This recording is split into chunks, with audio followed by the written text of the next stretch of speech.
Now I'm correct. Let's pass on to Clémentine Debrosse. Clémentine is a PhD student at the University of East Anglia, where she focuses on contemporary artists working with colonial archives in European exhibition spaces. She's co-founder of the French association and blog Casoir, which are dedicated to the study of Pacific arts and cultures. In 2022, Casoir was recipient of a Young Researchers Scholarship at the French National Institute for the History of Art. Hi, everybody. First and foremost, I would like to thank ICOFAM for the organization of the conference, as well as my funding body, Chase, which allowed me to be here today. For this paper, I really wanted to take the opportunity to expand from something I only briefly addressed in the materials for discussion, in which I believe to specifically resonate with the theme of this panel on multivocal museology. I would like to specify that people's names might have been changed in order to comply with their desire for anonymity, and that unless specified, photograph depict Nuku's exhibition in Rochefort in France and in Vienna, Austria. And George is very much aware as well that I'm doing this talk today and is supportive of that.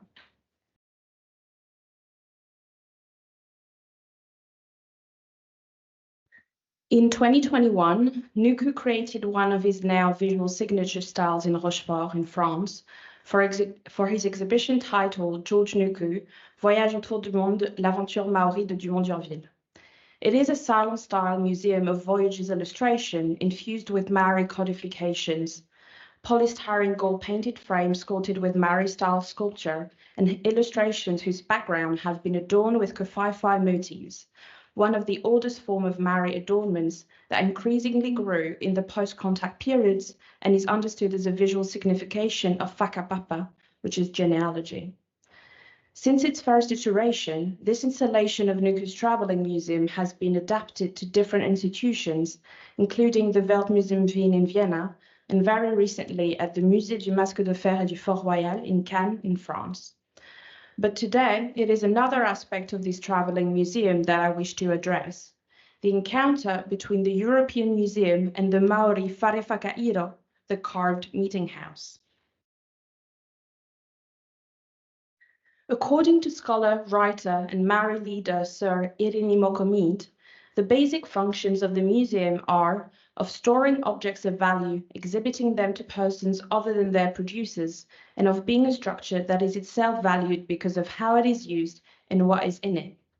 In this sense, he argues that the museum in Maori society is the carved meeting house, the Whare Whakairo, for it is the focus of group pride, the center of community gatherings, the place where the dead are bade farewell, and the place where visiting groups meet.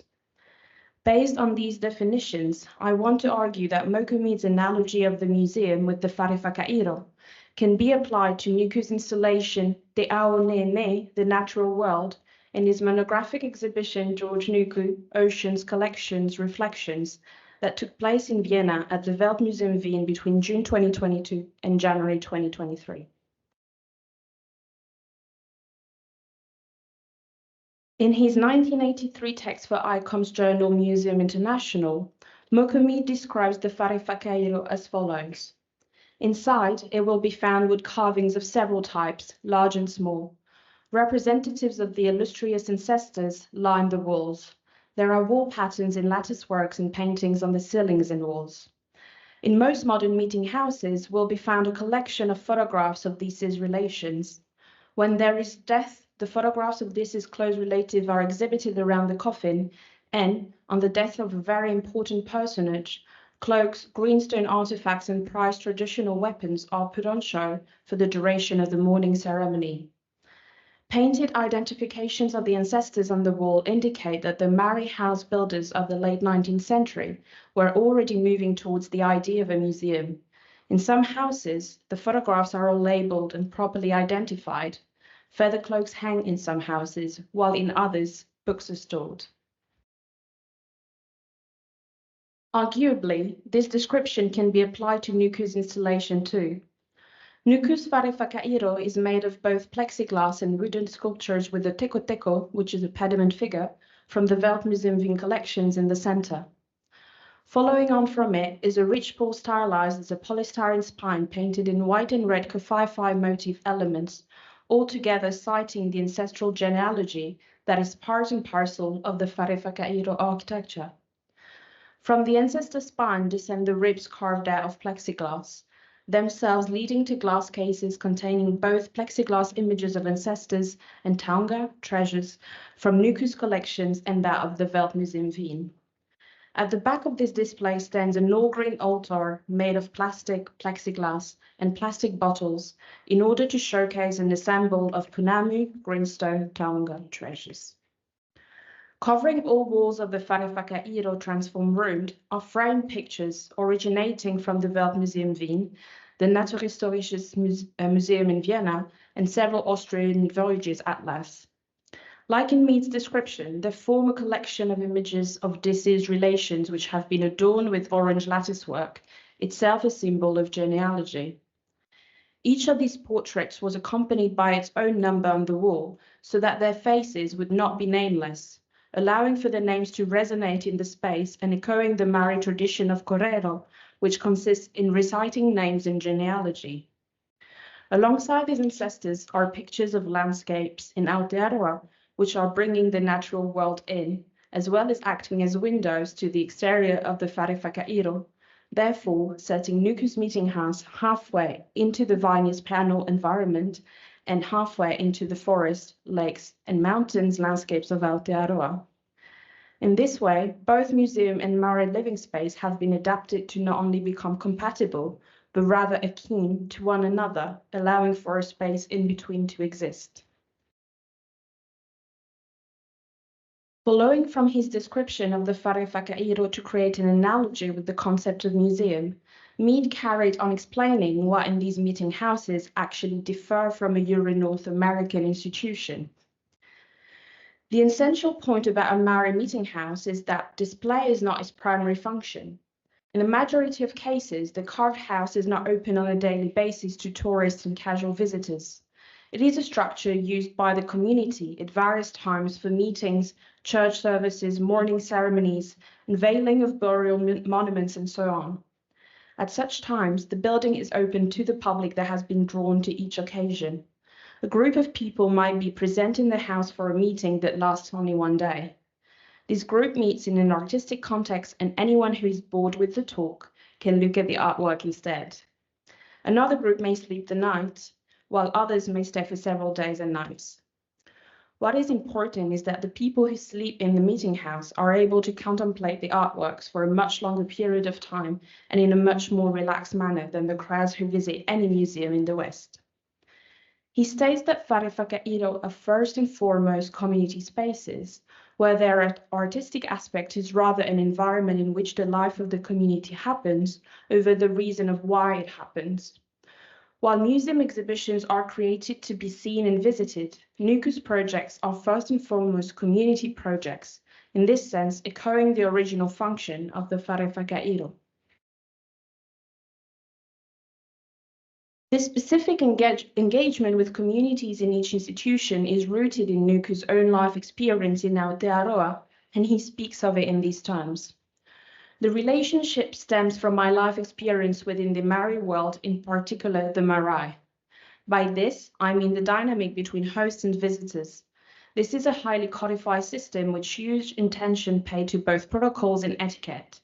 I am hosted by the institution, and in this, they are bound to do their utmost to provide for and take care of my needs.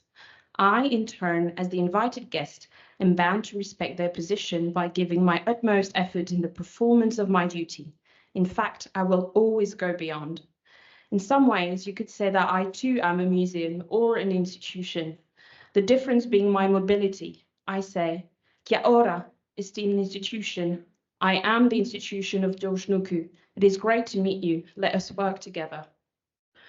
With this statement, Nuku not only positions himself as an equal to the museum institution, but he creates parallels between his creative practice and the operational system of the museum. While the visible part of the iceberg in the museum is the host building and the permanent and temporary exhibitions inside it, the people working inside the museum are to some extent invisible to the visiting public, a sort of faceless identity. Similarly, what is visible of Nuku's work is the exhibition, very visibly his, through both stylistic replication as well as with the title using his name as a stamp of authentication. But in the same way as the Whareawhakairo is first and foremost a place for community life, both institutions, the Weltmuseum Wien and the institution of George Nuku, are community spaces too.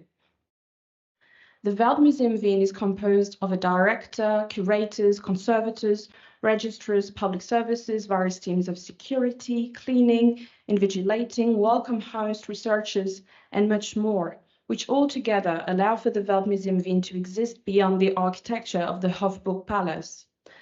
The Weltmuseum Wien's team as a functioning organism is one of the key elements necessary for one of Nuku's projects, additionally to George Nuku himself. But as mentioned previously, a third element is key to his realization, a community of volunteers that Nuku calls his slaves of love. As part of the exhibition in Vienna, a community of over 200 people volunteered over 3 months of co-creation with the museum team and the artist himself. Throughout the different exhibition spaces, people were sculpting, gluing, painting, stapling, installing. Whichever task one showed to be best at would be assigned it, similarly to how Nuku's specialty is carving. Relying and building on people's skills is essential in the Mari community, and so it is during Nuku's exhibitions projects. Once the material creation done, the crew of volunteers, me included, had to be prepared for the exhibition opening.